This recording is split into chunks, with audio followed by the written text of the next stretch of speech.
Hi hello ನಮಸ್ಕಾರ. Welcome back Seema ರೇಖಾ Chavan YouTube channel. ಬನ್ನಿ ಸ್ನೇಹಿತರೆ, ಇವತ್ತಿನ ಈ ಒಂದು ವಿಡಿಯೋದಲ್ಲಿ ನಿಮಗೆ ಸ್ವಾತಂತ್ರ್ಯ ದಿನಾಚರಣೆಯ ಭಾಷಣ 2025 ಇಲ್ಲಿ ನೆರೆದಿರುವ ಶಿಕ್ಷಕರೇ, ಸಹಪಾಠಿಗಳೇ, ಗ್ರಾಮಸ್ಥರೇ ಹಾಗೂ ಹಿರಿಯರೇ, ನಿಮಗೆಲ್ಲರಿಗೂ ಸ್ವಾತಂತ್ರ್ಯ ದಿನಾಚರಣೆಯ ಶುಭಾಶಯಗಳನ್ನು ತಿಳಿಸುತ್ತಾ ಈ ಸ್ವಾತಂತ್ರ್ಯೋತ್ಸವದ ಅಮೃತ ಮಹೋತ್ಸವದಲ್ಲಿ ಒಂದೆರಡು ಮಾತುಗಳನ್ನು ಹೇಳಲು ಬಯಸುತ್ತೇನೆ. ಪ್ರಾಚೀನವ ತಿಕ್ಕಿತೊಳೆ, ವರ್ತಮಾನ ಜೀವ ಕಳೆ, ಉಕ್ಕೇರಲಿ ಬಾಳ ಹೊಳೆ, ಆ ಭವಿಷ್ಯದೊಡಲಿಗೆ, ಮೈ ತೊಡವಿದ ಮೂಕ ಜನ, ಕೈ ಹಿಡಿಯಿರಿ 4 ಕ್ಷಣ, ಎದ್ದೇಳಲಿ ಎಲ್ಲ ಗುಣ, ಆ ಸಮೃದ್ಧ ಬಾಳಿಗೆ ಎಂಬ ಚನ್ನವೀರ ಕಣವಿಯವರ ಕವನದ ಆಶ್ರಯದಂತೆ ಭಾರತ ದೇಶವು ಇಂಗ್ಲಿಷರು, ಪೋರ್ಚುಗೀಸರು, ಫ್ರೆಂಚರು, ಡಚ್ಚರು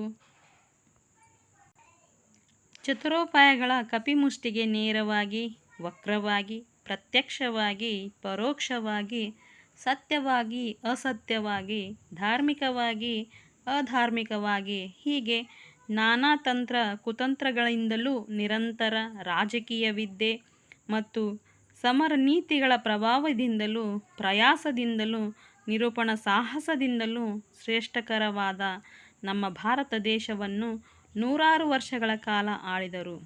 ಆದರೂ ಸಹ ನಮ್ಮ ಭಾರತ ದೇಶದ ದೂರದೃಷ್ಟಿ ನಾಯಕರಿಂದ ಗಾಂಧೀಜಿ, ಸರ್ದಾರ್ ವಲ್ಲಭಾಯ್ ಪಟೇಲ್, ಭಗತ್ ಸಿಂಗ್, ಲಾಲಾ ಲಜಪತ್ ರಾಯ್, ಬಾಲ್ ಗಂಗಾಧರ್ ತಿಲಕ್, ಬಿಪಿನ್ ಚಂದ್ರಪಾಲ್, ಹೀಗೆ ಅಬಲಿತ ಅನಾಮಿಕ ಸ್ವಾತಂತ್ರ್ಯ ಹೋರಾಟಗಾರರ ಫಲದಿಂದಾಗಿ 1947 ಆಗಸ್ಟ್ 15ರಂದು ನಮಗೆ ಸ್ವಾತಂತ್ರ್ಯ ದೊರಕಿತು. ನನ್ನ ಹೆಮ್ಮೆಯ ಭಾರತ ದೇಶಕ್ಕೆ ಸ್ವಾತಂತ್ರ್ಯ ಸಿಕ್ಕು ಇಂದಿಗೆ 79 ವರ್ಷ. ಈ ಸಂಭ್ರಮದಲ್ಲಿ ನಾವು ತಾಯಿ ಭಾರತಾಂಬೆಗೆ ಕನ್ನಡದಾರತಿ ಮಾಡೋಣ. ನನ್ನ ತಾಯಿ ಭಾರತಾಂಬೆ ಸ್ವಾತಂತ್ರ್ಯದ ನಂತರ ಅನೇಕ ಅಡೆತಡೆಗಳನ್ನು ಎದುರಿಸಿದರು. ಕಾಲಾನಂತರದಲ್ಲಿ ಮೇಲೇರುತ್ತಾ ಅಭಿವೃದ್ಧಿಯ ಪಥದಲ್ಲಿ ಸಾಗುತ್ತಾ ಬಂದಿದೆ. ವರ್ತಮಾನದಲ್ಲಿ ಭಾರತ ಅಭಿವೃದ್ಧಿ ಹೊಂದಿದ ಸಾಲಿನಲ್ಲಿ ಮಿನುಗುತ್ತಿದೆ. ಕೃಷಿ, ಕೈಗಾರಿಕೆ, ತಂತ್ರಜ್ಞಾನ, ಚಂದ್ರಯಾನ, ಮಂಗಳಯಾನ, ಕಲೆ, ಸಾಹಿತ್ಯ, ರಕ್ಷಣಾ ಶಸ್ತ್ರಾಸ್ತ್ರಗಳ ತಯಾರಿಕೆ ಹೀಗೆ ಹಲವು ಕ್ಷೇತ್ರಗಳಲ್ಲಿನ ಅಭಿವೃದ್ಧಿಯೊಂದಿಗೆ ನನ್ನ ಭಾರತ ಅಗ್ರಸ್ಥಾನದಲ್ಲಿ ರಾರಾಜಿಸುತ್ತಿದೆ ಎಂದು ಹೇಳಲು ನನಗೆ ಅತೀವ ಸಂತೋಷವೆನಿಸುತ್ತದೆ.